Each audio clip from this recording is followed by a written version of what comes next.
We've built the biggest, the broadest, the most unified coalition. They've never seen anything like it in all of American history. This group of great people. America has given us an unprecedented and powerful mandate. All right, powerful mandate. I call it a mandate for change. Anyway, joining us now, old friend Ari Fleischer, former White House press secretary, now Fox News contributor, and the great Katie Pavlich, editor of townhall.com, and also a Fox News contributor. Katie, Dave McCormick, I guess, is official. I don't know. He's always been official, but somebody said they finally won the race. That gives the GOP 53, correct me if I'm wrong, 53-47 in the Senate, which is a nice piece of change, is it not? Because, last point, Katie, the landslide President Trump got Tuesday has got to be a mandate for change. I mean, people want a reversal, I think, and they want new policies. So 53-47 GOP in the Senate is a pretty big deal, I think.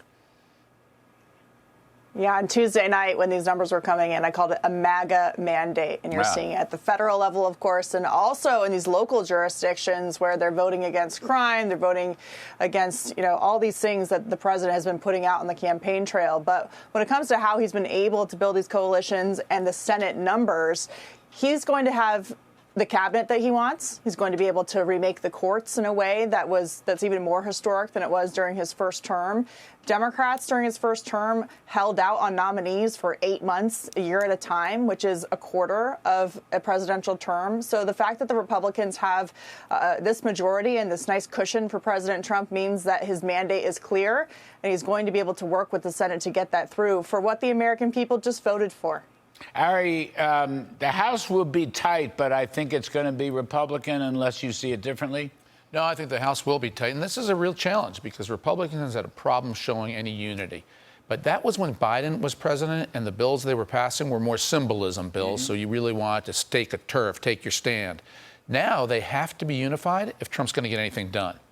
Can they be unified? I do think that they will have a jolt, an infusion from Trump that says, don't screw this up. Stop the fighting, stop the internal wars, get unity, because I can't be a president without your unity. I think that's going to change the behavior of a lot of guys in the House. And, the thought occurs to me for the House and the Senate, which is going to be different than it was in 2017.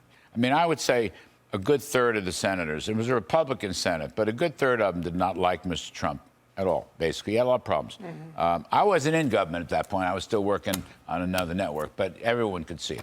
So my thought here is, in terms of his major pieces of legislation or policies, the mandate for change, the tax cuts, the deregulation, what I'm calling the Elon Musk spending cuts and so forth, I would think there's great unanimity or near unanimity on those policy points. Yeah, I think that's the bread and butter of Republicans, and that's what's unified the old establishment wing with the new Trump wing, is these economic issues. But the challenge still is going to be for Republicans on some of these other cultural issues, some of the tough stuff that has to happen with deportation. Will they stay with Trump? And here's one reason I think they will.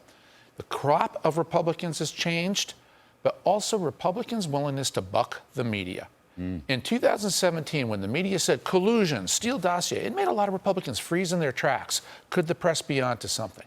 The media has lost so much credibility. To be a Republican today means I ignore the noise, I ignore the New York Times, and I support Donald Trump. That's a big change. Katie, you think Gary's on the right track there? It sounds pretty reasonable to me. How do you see that? Well, 2 points. I think that it's not just Republicans that are going to be able to help President Trump with his agenda. It's Democrats, too, who now, as a result of this rejection of this wokeism, this far-left ideology, this identity politics, which is divisive and not unifying, despite what Democrats try to say about what they're trying to do.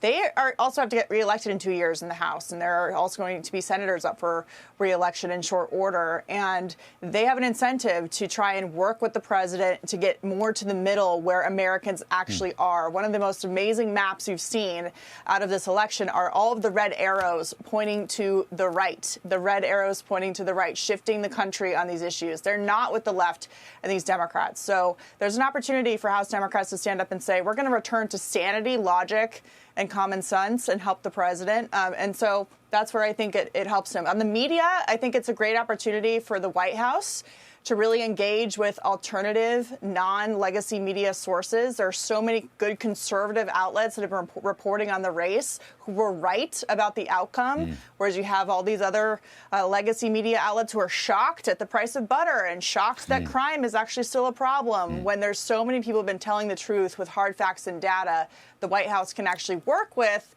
to tell the story of the next 4 years. All right, 15 seconds. Trump had over 40% of the vote in Queens, New York, and it lost New Jersey. He lost New Jersey by less than 10%. It was 5% or so. I mean, you know, as Katie was describing all the charts that show the red arrows to the right. Those are 2 red arrows to the right. It's I very can't resist. There was one red arrow that went in Harris's direction. You know who it was? No. The rich. Joe Biden won people who made more than 100,000 by 5. Kamala Harris won it by 8. 100%. That's the one group 100%. shifting left, the rich. Well, how about the Hollywood celebrities? They got them too. They're the rich. They can sing. Some of them can act. But what are they doing in politics? What are they doing in politics? They're getting ignored. All right, you two are fabulous. Losing the culture. Nothing. It's your right. They're losing the culture. Ari Fleischer, Katie Pavlich, thanks to both of you. Terrific stuff.